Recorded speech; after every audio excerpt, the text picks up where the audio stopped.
तेरे सिवा माबूद हकीकी कोई नहीं है, कोई नहीं।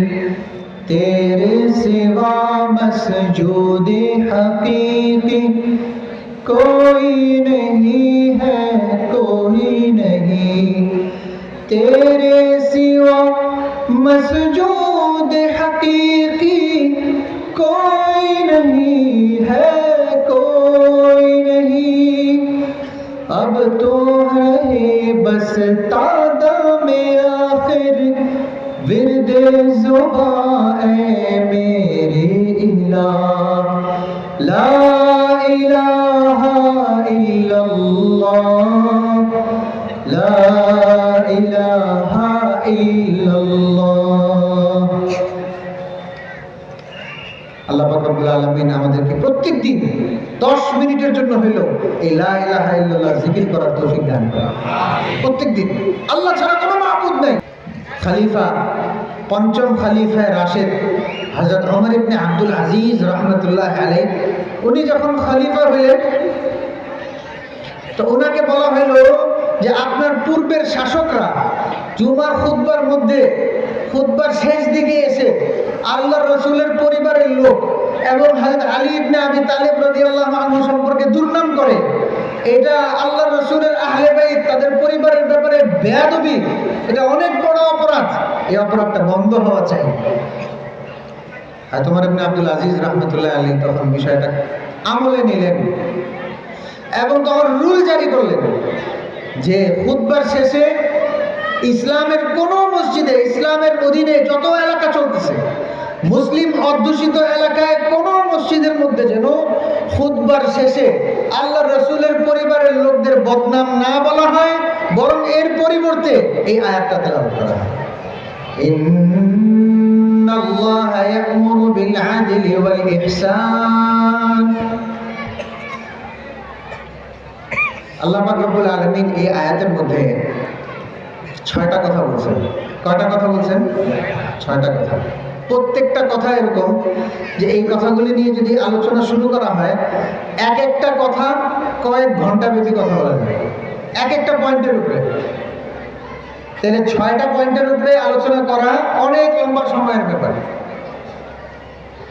আপনাদের এখানে ওলামায়ে কেরাম আছেন, ভোলা অঞ্চলে প্রচুর ওলামায়ে কেরাম আছেন।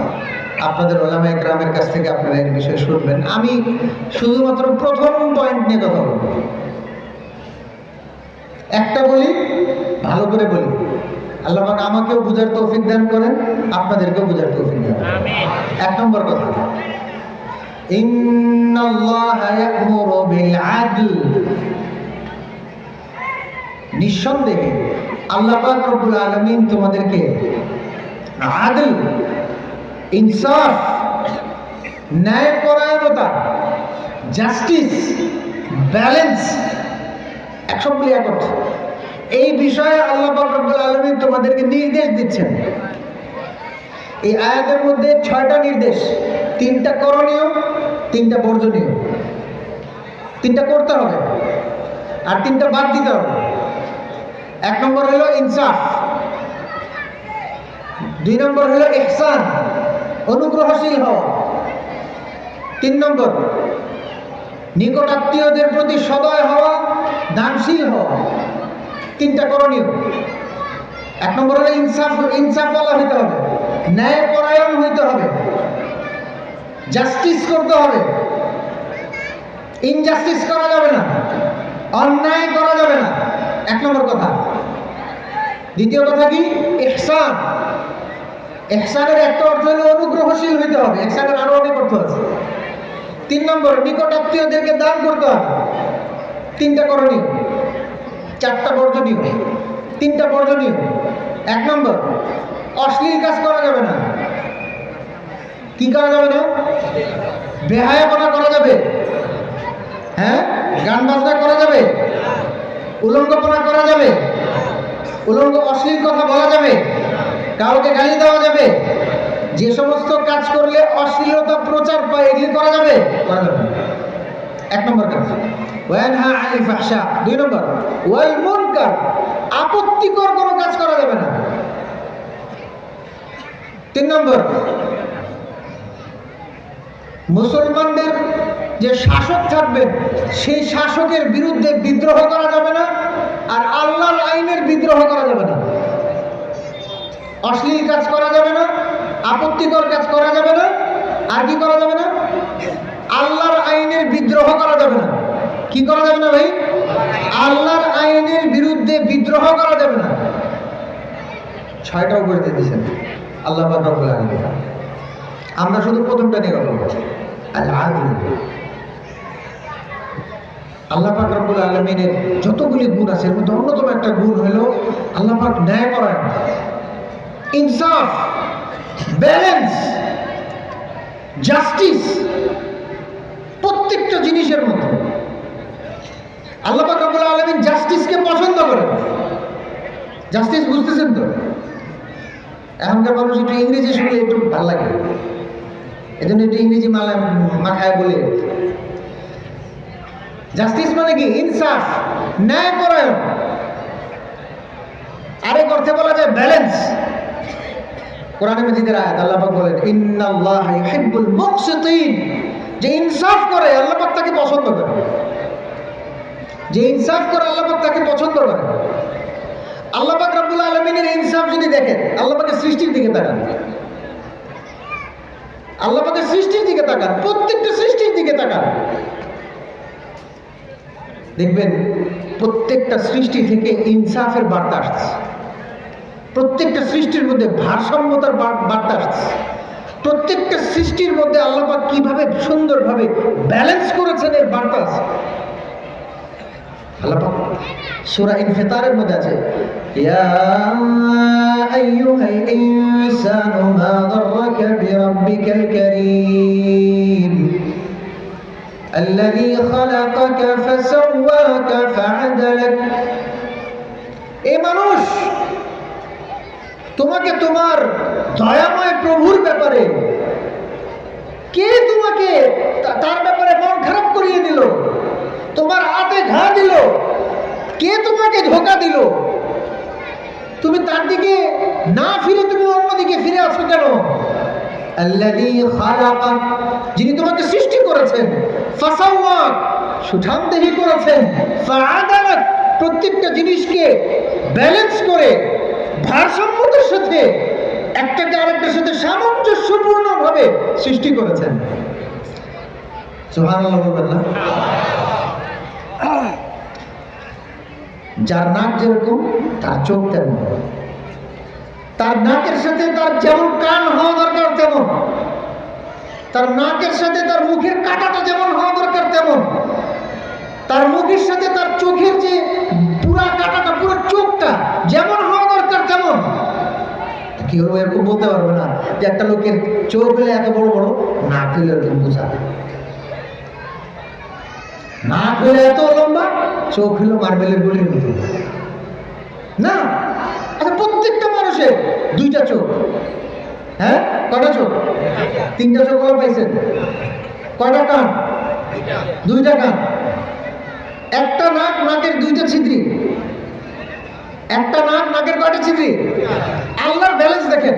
একটা বাপের 5টা সন্তান, এই সন্তানকে চিনার জন্য আল্লাহ পাক এটা করেন নাই যে ঠিক আছে বড় সন্তানের 3টা চোখ, মেজো সন্তানের 4টা নাক, সেজো সন্তানের হইল 4টা কান, আর এরপরেটা হইল 2টা মুখ।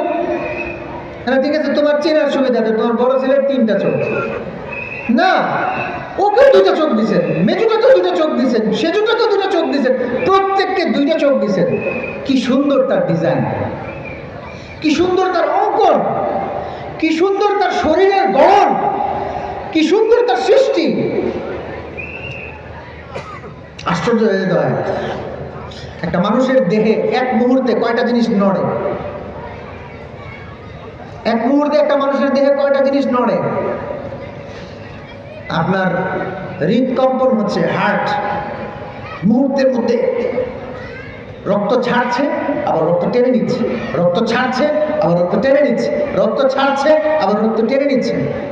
বিজ্ঞান বলে এই রক্ত ছাড়ার যে গতি, যে গতিতে আপনার হার্ট ডাক্তার পাম্প করে, এই যে গতিতে রক্ত ছাড়ছে এই হার্ট, আর যে গতিতে আবার টানছে এই রক্তের যে শরীরে রন্ধ্রে রন্ধ্রে শিরা উপশিরায় এই রক্ত যে চলছে যে গতিতে, এই গতিতে যদি সমানভাবে চলতো 24 ঘন্টায় 19,000 কিলোমিটার চলতে পারতো। বুঝলেন? 24 ঘন্টায় আপনার শরীরের ভিতরে যে গতিতে রক্ত চলছে, এটা যদি এইভাবে না ঘুরে সোজা চলতে থাকতো, তাহলে এই গতিতে চলতে থাকলে 19,000 কিলোমিটার চলত। 1200 মাইল বলা হচ্ছে, 19,000 কিলোমিটার চলতো এটা। এত বড় রকমের নড়াচড়া, কিন্তু দেখেন সবাই স্থির হয়ে বসে আছে। 19,000 কিলোমিটার চলার জন্য যে পরিমাণ গতি দরকার, ওই গতি যদি একটা গাড়ির মধ্যে দেওয়া হয়, তাহলে এই গাড়িটা কত দ্রুত সাই করে চলে যাবে। কিন্তু আপনি এখানে স্থির বসে আছেন, এমনও না যে ও আমার শরীরে রক্ত চলে তো আমি এখানে এইভাবে নাচানাচি করতেছি, না, স্থির।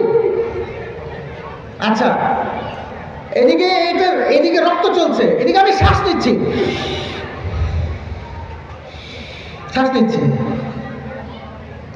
একটা মানুষ একদিনে কতদূর শ্বাস নেয়? অক্সিজেন নেয় না, মানুষ ভিতরে নেয় কি অক্সিজেন। স্বাভাবিকভাবে একটা মানুষ শ্বাস নেয়। তথ্য বলে একটা মানুষ একদিনে শ্বাস নেয় 550 লিটার অক্সিজেন। 550 লিটার। বর্তমান বাজারে 1 লিটারের দাম 1,000 টাকা। 1 লিটারের দাম কি?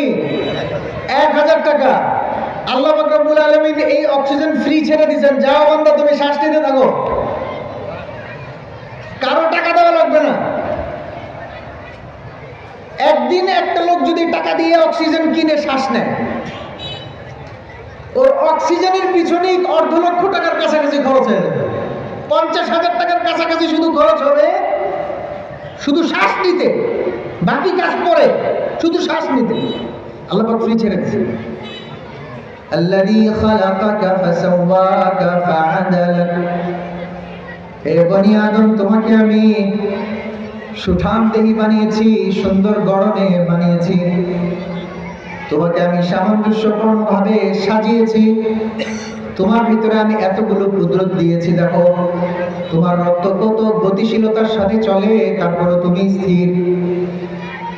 তোমার বুক ফুসফুস সারাক্ষণ নিরবিচ্ছিন্নভাবে শ্বাস নিচ্ছে, তারপরে তুমি স্থির।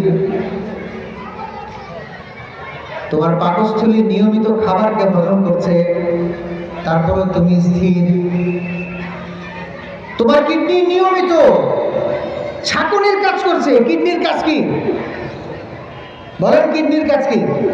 কিডনি ছাঁকে। পানি খাবেন, খাবার খাবেন, অনেক কিছু খাবেন, কিডনি ওটাকে ছাঁকবে। আমরা যেরকম পানি ময়লা হয়ে গেলে ছাঁকনি দিয়ে পানিটা ছাঁকি, কিডনি ওই ছাঁকনির কাজ করে। অতিরিক্ত পানি থাকলে, পানি প্রয়োজন না হলে ওই পানিটা মূত্রথলির দিকে পাস করে দেয়, এটা বের করে দাও। যে পানিটা শরীরের মধ্যে লাগবে ওটাকে শরীরের মধ্যে রেখে দেয়, ছাঁকুনির কাজ করে।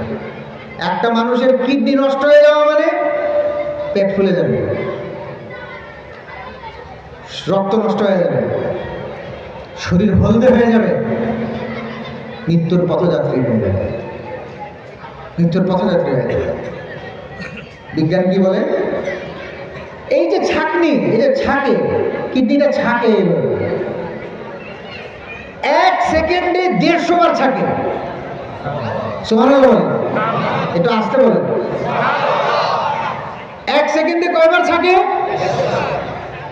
আপনি কি নড়তেছেন? 150 বারে তো 150 বার হাতটা নাড়ান তো। 150 বার হাতটা নাড়ানোর পরে দেখবেন ও মা গো, হাত বিষ হয়ে গেছে। কিডনি নিরবিচ্ছিন্ন ভাবে প্রতি সেকেন্ডে, 1 মিনিট কয় সেকেন্ডে? 60 সেকেন্ডে।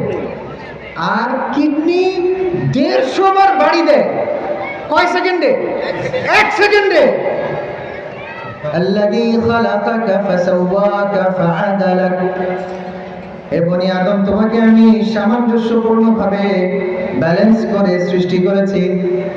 তোমার শরীরে এত নড়াচড়া, এত রকমের ট্রান্সমিশন হচ্ছে, এত রকমের নড়াচড়া হচ্ছে।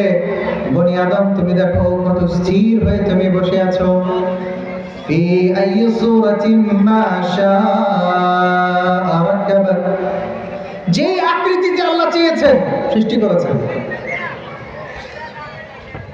আপনি চাইলেই হবে না যে আমার ছেলেটা অমুকের মতো হইতে হবে। আল্লাহ যেভাবে চাবেন ওইভাবে হবে। আপনি চাইলেই হবে না যে আমার কোন মা যদি চিন্তা করে, আমি চাচ্ছি আমার গর্বের ছেলেটা নাকটা খাড়া হইতে হবে, চোখটা টানা টানা হইতে হবে, চুলগুলি ঘন হইতে হবে, শরীরটা সুঠাম দেখে হইতে হবে। আল্লাহর ফয়সালা হইল তোমার ছেলের নাকটা বোচা হবে। বলেন, কোন মা পারবে নাকটা খাড়া করতে? পারবে না। ফি আইয়ি সূরাতিন মা শাআ রাক্কাবাক, যে আকৃতিতে তিনি চেয়েছেন সৃষ্টি করেছেন। আল্লাহর ব্যালেন্স বড় কঠিন জিনিস। আল্লাহর সৃষ্টির দিকে তাকাইতে হবে, তাহলে বোঝা যাবে যে আল্লাহ ন্যায়পরায়ণ, আল্লাহ ব্যালেন্স করেন, আল্লাহ সামঞ্জস্যতার সাথে রাখেন। আল্লাহ প্রত্যেকটা জিনিসকে ইনসাফের সাথে সৃষ্টি করেছেন, যার জন্য যেটা দরকার, যতটুকু দরকার। কোরআনে মাজিদে আল্লাহ পাক সূরা মুলকের মধ্যে বলেন, সূরা মুলক আপনারা শুনছেন? তাবারাকাল্লাযী বিয়াদিহিল মুলকু ওয়া হুয়া আলা কুল্লি শাইইন কাদির। এই সূরার একটা আয়াত আছে, আওয়ালাম ইয়ারাউ ইলাত তায়রি ফাওকাহুম সাফাতিন ওয়া ইয়াকবিদ মা ইউমসিকুহুন্না ইল্লার রাহমান। তারা কি আকাশের পাখির দিকে তাকায় না? সারিবদ্ধভাবে যেগুলো ডানা মেলে দাঁড়িয়ে আছে, উড়ছে। আল্লাহ ছাড়া আর কে ওই পাখিগুলোকে আসমানে ধরে রেখেছেন? গবেষণা বলে, কি বলে? গবেষণা বলে। গবেষণা কবে থেকে শুরু হয়েছে বলেন তো? 50 বছর, 100 বছর? বেশি দিন আগে এই পাখি খুঁজে পায় নাই, কিন্তু আল্লাহ পাক সৃষ্টি করছেন কবে?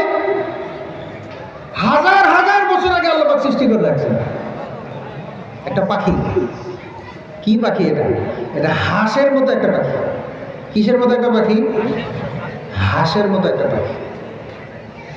এই পাখি আমাদের দেশে, আমরা যেরকম বিদেশে যাওয়ার সময় বিমানে যখন উঠি, আমরা বিমান দিয়ে যখন যাই, এই বিমান যেমন আকাশে উড়তে উড়তে উড়তে উড়তে উড়তে উড়তে উড়তে উড়তে মেঘের উপরে উঠে যায়, একটা সময় পর্যন্ত বিমান দেখা যায় না, এরপরে বিমান দেখা যায়। ঠিক তেমনি ভাবে বিমান থেকে একটা সময় পর্যন্ত নিচে দেখা যায়। একটা সময় গিয়ে মনে হয় পিঁপড়া, একটা সময় গিয়ে দেখা যায় কিছুই নাই, একটা সময় গিয়ে দেখা যায় মেঘ। কত উপরে ওঠে? 32,000 ফিট উপরে ওঠে।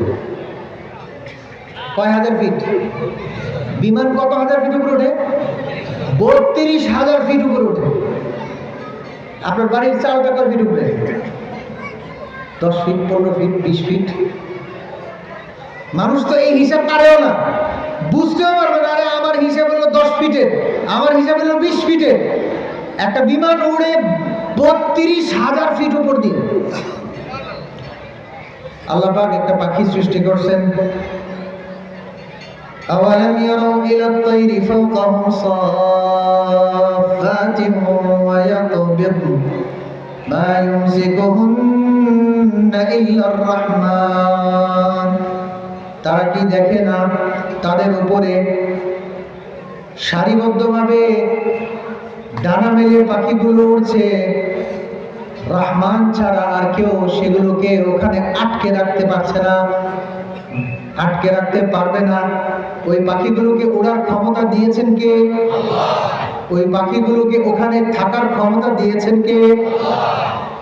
কত উপরে একটা পাখি, হাঁসের একটা প্রকার, ইংলিশে বলে এটাকে বার হিডেড গুজ।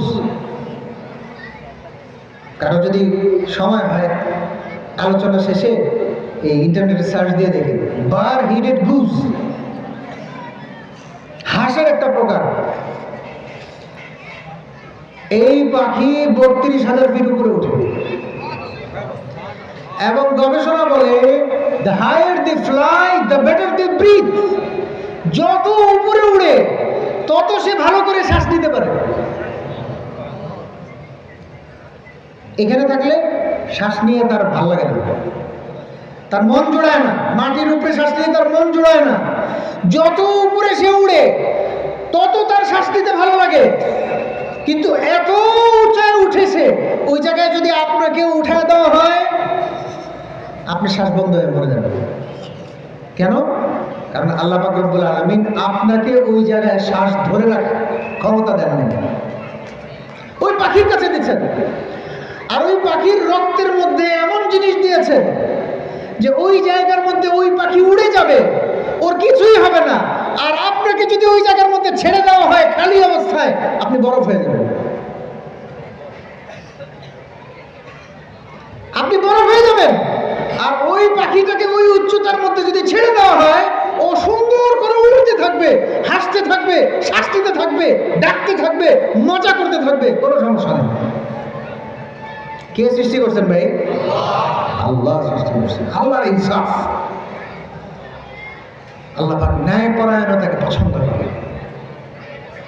এজন্য যে মানুষ ন্যায়পরায়ণ, যে মানুষ ইনসাফওয়ালা, যে মানুষ ব্যালেন্স করে চলে, যে মানুষ সামঞ্জস্যতা রক্ষা করে চলে, যে মানুষ ইনসাফকে সামনে রেখে চলে, আল্লাহ পাক ওই মানুষকে পছন্দ করে। এই আয়াতের তাফসীর সূরা নাহলের 90 নম্বর আয়াতের তাফসীরে কুরতুবী, ইমাম কুরতুবী রাহমাতুল্লাহ আলাইহি তার তাফসীরের মধ্যে লিখেন, ইন্নাল্লাহা ইয়া'মুরু বিল আদল, আল আদলু হুয়া লা ইলাহা ইল্লাল্লাহ। আমার পক্ষ থেকে ব্যালেন্স করার সর্বপ্রথম, ইনসাফের সর্বপ্রথম কাজ হচ্ছে লা ইলাহা ইল্লাল্লাহ। কেন? বুর্গ দরখতানে সবজ দর নজরে হোশিয়ার, বুর্গ দরখতানে সবজ দর নজরে হোশিয়ার, হর ওরকে দফতরে মারিফতে কিরদগার, হর ওরকে দফতরে মারিফতে কিরদগার। গাছের পাতা, পৃথিবীতে যা কিছু আছে প্রত্যেকটা জিনিস তার একটা বিশেষ কারিগরের মারিফত ধারণ করে বসে আছে। প্রত্যেকটা পাতা এক একটা বিশাল বড় তথ্য নিয়ে বসে আছে যে আমি একটা পাতা, আমি সাধারণ পাতা না, আমাকে একজন সুনিপুণ কারিগর, ওই একক কারিগর আমাকে সৃষ্টি করেছে। জানেন একটা পাতা আছে, এটা নরওয়েতে হয়, পাতার নাম হলো টকিং ট্রিজ। গাছের পাতার গাছের নাম কি? Talking trees. মানে কি? এমন গাছ যেটা কথা বলে। দেখছেন নাকি এমন গাছ? ভোলায় আছে? এই তজুমুদ্দিনে এমন কোন গাছ আছে যে গাছ কথা বলে? কিন্তু দুনিয়াতে এমন গাছ আছে, কি কথা বলে? ওই গাছের একটা পাতার মধ্যে যখন জিরাফ এসে কামড় দেয়, সাথে সাথে ওই গাছের পাতাগুলো একটা কষ ছাড়ে। যে গাছের পাতায় জিরাফ এসে কামড় দিল, সাথে সাথে ওই গাছের প্রত্যেকটা পাতা থেকে একটা কষ বের হয়। আর ওই গাছ যখন ওই কষটা ছাড়ে, তখন ওই লাইনে ওই গাছ, ওই ধরনের যতগুলো গাছ আছে সবগুলো গাছ একসাথে কষ ছেড়ে দেয়।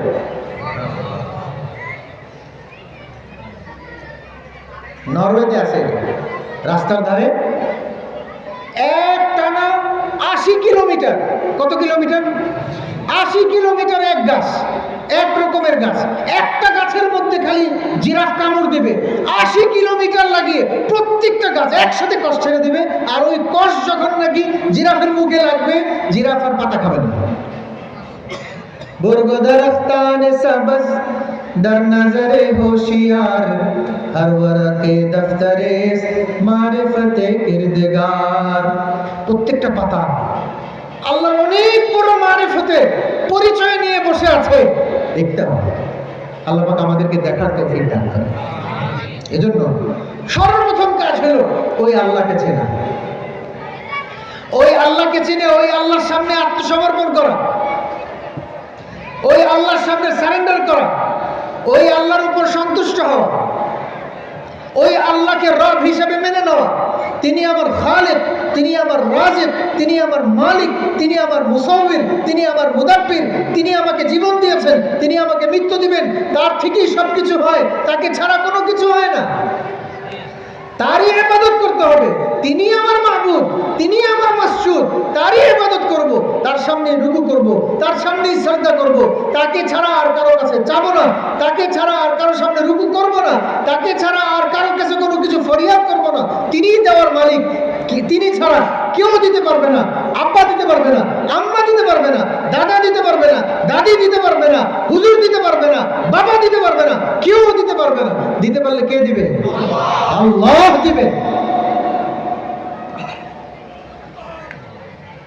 এটা আল্লাহর হক, এটা ইনসাফ যে তুমি তোমার সৃষ্টিকে দেখে, তুমি তোমার এই বৈচিত্র্যময় তোমার দেহ, তোমার মাথা থেকে পা পর্যন্ত তোমার সবকিছুকে দেখে তুমি ওই আল্লাহকে চিনবা যে আল্লাহ তার একক ক্ষমতার মাধ্যমে এই সবকিছুকে সৃষ্টি করেছে। মানে আল্লাহকে তো দেখি না, আল্লাহকে তো দেখি না, আরে কত কিছু না দেখে বিশ্বাস করেন, বিশ্বাস করেন, অনেক কিছু না দেখে বিশ্বাস করেন, কিন্তু এটা যে বিশ্বাস করেন এটাও বুঝেন না। আপনার আমার মাথায় যে বুদ্ধি আছে, বুদ্ধি আছে, বিবেক বুদ্ধি নামে একটা কথা আছে না, এটা কোথায় আছে? মাথায়। আমারটা দেখতে পেয়েছেন আপনারা? আপনাদেরটা দেখতে পেয়েছি আমি, কিন্তু বিবেক বুদ্ধিকে আমরা বিশ্বাস করি কিনা? কেমনে বিশ্বাস করি? বুদ্ধির কাজ করলে বলি বুদ্ধি আছে, বুদ্ধির কাজ করলে কি বলি? বুদ্ধি আছে। যখন বুদ্ধির কাজ করে না, একটা লোক উল্টা পাল্টা কাজ করে, তখন আমরা কি বলি? এর বুদ্ধি নেই, এর বুদ্ধি নাই, পাগল, এর মস্তিষ্ক বিকারগ্রস্ত, এ পক্ষাঘাতগ্রস্ত, এ কথা বুঝে না, এর সমস্যা আছে। কিন্তু এই বিবেককে পৃথিবীর সৃষ্টি থেকে নিয়ে আজ পর্যন্ত, বরং কিয়ামত পর্যন্ত কোনো মানুষ এই বিবেককে ধরতে পারে নাই, এই বিবেককে কোনো বক্সের মধ্যে আটকাইতে পারে নাই, এই বিবেককে কারো মাথায় ঢুকাইতে পারে নাই, কারো মাথা থেকে এই বিবেককে নিতে পারে না। বিশ্বাস করে কিনা? বিশ্বাস করে কিনা? আচ্ছা, রূহ, আমার আপনার প্রত্যেকের দেহের মধ্যে একটা প্রাণবায়ু আছে, আছে কিনা? রূহ, আমরা বলি রূহ। আচ্ছা, এই রূহ যখন থাকে তখন কি হয় বলেন? মানুষ কাজ করে, দেখার মানুষ দেখে, বলার মানুষ বলে, শ্রবণ করার মানুষ শ্রবণ করে, হাঁটার মানুষ হাঁটে, যার ধরতে মন চায় সে ধরে। যেই এই রূহটা বের হয়ে গেল, এখন কি অবস্থা? এখন এটা মরা লাশের মধ্যে পড়ে আছে, এখন শেষ। তাহলে যেই জিনিসটা থাকার কারণে এগুলি সব মানুষ করে, যে করা দেখা, যে করা অথবা বলা অথবা শোনা দেখে আমি বুঝি হ্যাঁ ওর ভিতরে রূহ আছে। আর যেই রূহটা চলে যাওয়ার পরে সবকিছু পড়ে যাওয়ার, হাত বন্ধ হয়ে গেছে, চোখ বন্ধ হয়ে গেছে, মুখ বন্ধ হয়ে গেছে, চিত হয়ে পড়ে আছে, তখন বলি যে রূহ বের হয়ে গেছে। ওই রূহটা আপনি দেখছেন না আমি দেখছি? কে দেখছে? কেউ দেখে নাই, ওইটা আল্লাহর হুকুম। আমি ওই রূহকে চিনি। কেন? এই রূহ থাকলে এই দেহ কাজ করে, দেহ কাজ করা বন্ধ হয়ে গেছে, তার মানে রূহ বের হয়ে গেছে। এই রূহকে চিনতেছি আমরা, রূহ দৃশ্যমান না, রূহকে চিনি আলামতের মাধ্যমে, বিবেককে চিনি আলামতের মাধ্যমে। আল্লাহ পুরো দুনিয়া ব্যাপী আলামত ছড়িয়ে দিয়েছেন। আমার বান্দা, আমাকে যে কোনো আলামত ধরো, টান দাও, ওর মাধ্যমে তুমি আমার পর্যন্ত পৌঁছতে পারবে, আমার পর্যন্ত পৌঁছতে পারবে। এই জন্য প্রথম কাজ আল্লাহকে চেনা, আল্লাহকে চেনা, আল্লাহর একত্ববাদের উপর বিশ্বাসী হওয়া। লা ইলাহা ইল্লাল্লাহ তেরে সিওয়া মাবুদি হাকিকি कोई नहीं है कोई नहीं तेरे सिवा मसजूद हकीकी कोई नहीं है कोई नहीं तेरे सिवा मसजूद हकीकी कोई नहीं है कोई नहीं अब तो है बस तादा में आखिर विरदे ज़ुबान ऐ मेरे इलाह ला इलाहा इल्लल्लाह ला इलाहा इल्लल्लाह। আল্লাহ পাক রব্বুল আলামিন আমাদেরকে প্রত্যেকদিন 10 মিনিটের জন্য হলেও এই লা ইলাহা ইল্লাল্লাহ জিকির করার তৌফিক দান করেন। আমিন। প্রত্যেকদিন আল্লাহ ছাড়া কোনো মাবুদ নাই। কোরআনে মাজিদের সূরা তাহার মধ্যে হযরত মুসা আলাইহিস সালাতু ওয়াস সালামের সামনে ফিরআউন যুগশ্রেষ্ঠ জাদুকরদেরকে উপস্থিত করে নিয়ে এসেছে। প্রতিযোগিতা হবে, তুমি যে আল্লাহর পক্ষ থেকে পাঠানো শ্রেষ্ঠ নবী, তুমি যে নবী, এটার পরীক্ষা হবে। জাদুকররা এসে জাদু শুরু করলো। কি জাদু? লাঠি ছেড়ে দিছে আর লাঠি চতুর্দিকে সাপ হয়ে দৌড়াচ্ছে। হযরত মুসা আলাইহিস সালাতু ওয়াস সালাম ওই সাপ যখন দেখলেন, কোরআন বলে ফাওজাসা ফি নাফসিহি খীফাতাম মুসা, হযরত মুসা আলাইহিস সালাম আটকে উঠলেন। এটা মানবীয় দুর্বলতা। এই মুহূর্তে যদি এই জায়গায় সাপ আসে সবাই উঠে দৌড় দেবে, এটা মানবীয় দুর্বলতা। মুসা আলাইহিস সালাম কেঁপে উঠলেন। আল্লাহ পাক বলেন কুলনা লা তাখাফ ইন্নাকা আনতাল আ'লা, হে মুসা আপনি ভয় করেন না, আপনি সমুন্নত, আপনি সমুন্নত। হযরত মুসা আলাইহিস সালাতু ওয়াস সালাম আল্লাহ পাক রব্বুল আলামিনের নির্দেশে লাঠি নিক্ষেপ করলেন। তারা তো সর্বোচ্চ পর্যায়ের জাদু বাস্তবায়ন করেছিল, যে জাদুর পরে আর জাদু হতে পারে না। আর হযরত মুসা আলাইহিস সালাম আল্লাহর হুকুমে লাঠি নিক্ষেপ করেছেন, তো ওই লাঠি আল্লাহর হুকুমে জাদুতে রূপান্তর হয়ে লাঠি সাপে রূপান্তর হয়ে ওই সব জাদুর সাপগুলোকে এক লুকমার মধ্যে খেয়ে ফেলেছে। এই লোকগুলো যখন জাদুবিদ্যা প্রয়োগের জন্য ফেরাউনের কাছে এসেছিল, এই জাদুকরগুলো বলেছিল আমরা যদি জয়ী হতে পারি আমাদেরকে কি দিবেন? ফেরাউন বলেছিল তোমাদেরকে নিয়ামত দেব, তোমাদেরকে নৈকট্য প্রাপ্ত বানাবো, তোমাদেরকে নিজের কাছে টেনে নেব, তোমাদেরকে অনেক পুরস্কার দিব। কিন্তু যখনই মুসা আলাইহিস সালামের লাঠি সাপ হয়ে আল্লাহর হুকুমে ওই সব জাদুর সাপগুলোকে গিলে ফেললো, তাদের বোঝা হয়ে গেল যে আমাদের জাদুর উপরে কোনো জাদু এই পৃথিবীতে চালানোর মতো নাই। মুসা যখন লাঠি ফেলেছে আর এই লাঠি যখন সাপে রূপান্তরিত হয়ে আমাদের জাদুগুলোকে নস্যাৎ করে দিয়েছে, নিঃসন্দেহে এটা রব্বে করিম আল্লাহর হুকুমে এটা রূপান্তর হয়েছে। তারা হযরত মুসা আলাইহিস সালামের সামনে লুটায় পড়ে। এখন বলছে ফেরাউন বলে এই মিয়া তোমরা দেখি আমার কথা নাফরমানি করে ফেলছো। জাদুকর বলে قالوا لن نؤثرك على ما جاءنا من البينات, তারা বলে কশিন কালো আমরা আমাদের সামনে আল্লাহর পক্ষ থেকে যে দলিল স্পষ্ট হয়েছে ওই দলিলকে আমরা ওই দলিলের উপরে তোমার প্রলোভনকে আমরা কখনো প্রাধান্য দিতে পারি না।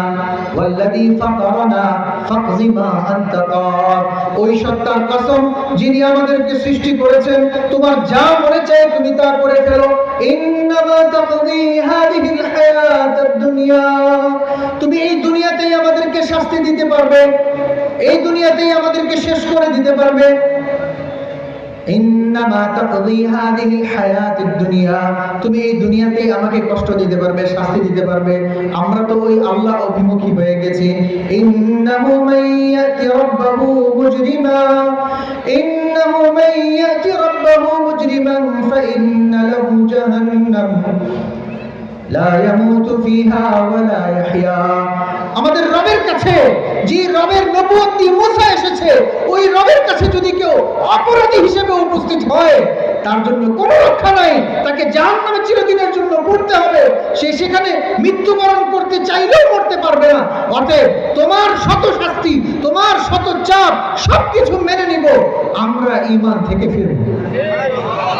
দেখেন, একটু আগে যখন কুফরি জাদু প্রয়োগ করছিল তখন সম্পদের জন্য লালায়িত ছিল, যখন তাদের সামনে সত্য উন্মোচিত হয়ে গেছে, এখন যখন আল্লাহর উপর বিশ্বাস স্থাপন হয়ে গেছে, এখন সব শাস্তি মেনে নিবে, কোনো সম্পদ লাগবে না, সব কষ্ট মেনে নিবে, নিজেকে কুরবান করে দিবে, নিজের প্রাণ উৎসর্গ করে দিবে, কিন্তু আল্লাহর দিন থেকে ফিরবে না।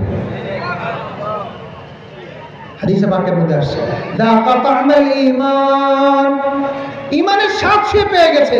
মান রাদিয়া বিল্লাহি রাব্বা, যে আল্লাহকে রব হিসেবে মেনে নিয়েছে, ওয়া বিল ইসলামি দীনা, ইসলামকে দিন হিসেবে কবুল করে নিয়েছে, ওয়া বি মুহাম্মাদিন সাল্লাল্লাহু আলাইহি ওয়াসাল্লাম নবিয়্যা, আর মুহাম্মদ সাল্লাল্লাহু আলাইহি ওয়াসাল্লামকে নবী হিসেবে বিশ্বাস করেছে, সে ঈমানের স্বাদ পেয়ে গেছে। কিসের স্বাদ পেয়ে গেছে? ঈমানের স্বাদ পেয়ে গেছে। এখন ঈমানের স্বাদ পাওয়ার পরে আমাকে ঈমান গ্রহণ করার কারণে যদি তুমি শহীদ করতে চাও, আমি গলা কাটাইতে রাজি আছি। যদি আমার আঙ্গুল কাটতে চাও, আমি আমার আঙ্গুল কাটতে রাজি আছি। যদি তুমি আমার পা কেটে দিতে চাও, আমি আমার পা কেটে দিতে রাজি আছি। আমার শরীরের, আমার ধমনীতে প্রবাহিত প্রত্যেকটি রক্তের প্রত্যেকটি বিন্দু শাহাদাত গ্রহণ করার জন্য, শাহাদাত বরণ করার জন্য, শহীদ হওয়ার জন্য, মৃত্যুকে আলিঙ্গন করার জন্য প্রস্তুত আছে। আমি শহীদ হয়ে যাব, মাটির সাথে মিশে যাব, আমি শেষ হয়ে যাব, কিন্তু লা ইলাহা ইল্লাল্লাহকে এক মুহূর্তের জন্য ছাড়ব না। এটা ঈমানের দাবি। হাদিসের মধ্যে আসছে, যে ব্যক্তি ফজরের নামাজের পরে আর মাগরিবের নামাজের পরে তিনবার করে একটা দোয়া পড়বে। কি দোয়া পড়বে? রাদিতু বিল্লাহি রাব্বা ওয়া বিল ইসলামি দীনা ওয়া বি মুহাম্মাদিন সাল্লাল্লাহু আলাইহি ওয়াসাল্লাম নবিয়্যা। আমার সাথে বলতে পারবেন? পড়েন, রাদিতু বিল্লাহি রাব্বা ওয়া বিল ইসলামি দীনা ওয়া বি মুহাম্মাদিন সাল্লাল্লাহু আলাইহি ওয়াসাল্লাম নবিয়্যা। হযরত আবু সাঈদ খুদরি রাদিয়াল্লাহু আনহু থেকে বর্ণিত, যে ব্যক্তি এই দোয়াটি পড়বে সকালবেলা 3 বার, ফজরের পরে 3 বার, মাগরিবের পরে 3 বার, আল্লাহ পাক কাল কিয়ামতের ময়দানে তাকে সন্তুষ্ট করে ছাড়বেন। সন্তুষ্ট করে ছাড়বেন। আল্লাহ পাক আমাদেরকে প্রত্যেককে আল্লাহর উপর সন্তুষ্ট হওয়ার তৌফিক দান করেন। প্রথম আদল এটা। দ্বিতীয় আদল কি? দ্বিতীয় আদল বলে ইনশাআল্লাহ আজকের আলোচনা শেষ করে দেব অল্প সময় ইনশাআল্লাহ। দ্বিতীয় আদল হচ্ছে মুহাম্মদুর রাসূলুল্লাহ সাল্লাল্লাহু আলাইহি ওয়াসাল্লামকে নিজের আদর্শ হিসেবে গ্রহণ করা। আমরা বলি না, লা ইলাহা ইল্লাল্লাহু মুহাম্মাদুর রাসূলুল্লাহ। আল্লাহ রাসূল আমার আদর্শ। দুনিয়ার সব কিছু থেকে আল্লাহ রাসূল সবার উপরে। লা ইউমিনু আহাদুকুম হাত্তা আকুনা আহাব্বা ইলাইহি মিন ওয়ালিদিহি ওয়া ওয়ালাদিহি ওয়ান নাসি আজমাইন। তোমাদের মধ্য থেকে কোনো ব্যক্তি ওই সময় পর্যন্ত ঈমানদার হইতে পারবে না যতক্ষণ পর্যন্ত তার বাবা থেকে, তার সন্তান থেকে, আর সব মানুষ থেকে, তার স্ত্রী থেকে, তার পরিবার পরিজন থেকে, সব কিছু থেকে আমি সবচেয়ে প্রিয় না। মুহাম্মদুর রাসূলুল্লাহ যতক্ষণ পর্যন্ত সবকিছুর ঊর্ধ্বে না হবে ততক্ষণ পর্যন্ত সেই ঈমানদার হতে পারবে না। আমার সন্তান যদি প্রিয় হয়, ঈমান হবে? আমার আব্বা যদি প্রিয় হয়, ঈমান থাকবে? মানে ঈমান পূর্ণ হবে না। আমার স্ত্রী যদি প্রিয় হয়, ঈমান পূর্ণ হবে? আমার হুজুর যদি প্রিয় হয়, ঈমান পূর্ণ হবে? ঈমান পূর্ণ হবে না। সবার উপরে থাকতে হবে কে? আল্লাহ। তারপরে কে? মুহাম্মাদুর রাসূলুল্লাহ সাল্লাল্লাহু আলাইহি ওয়াসাল্লাম। এরপরে যা কিছু আসবে এরপরে রাসূলুল্লাহর উপরে উঠে যাবে। রাসূলুল্লাহর কথার সামনে কারো কথা যদি সংঘর্ষ হয়, রাসূলুল্লাহর কথা গ্রহণযোগ্য। কোন ব্যক্তির কথাকে রাসূলুল্লাহর কথার সামনে দাঁড় করানো যাবে না। কোন ব্যক্তি যদি রাসূলুল্লাহর কথার উপরে কোনো আঙ্গুল উঠায়, তাহলে কার কথা থাকবে? ওই ব্যক্তির কথা থাকবে না রাসূলুল্লাহর কথা থাকবে? বলেন তো দেখি। রাসূলুল্লাহর কথা থাকবে। আসবে ওই ব্যক্তির কথাকে প্রত্যাখ্যান করা হয়।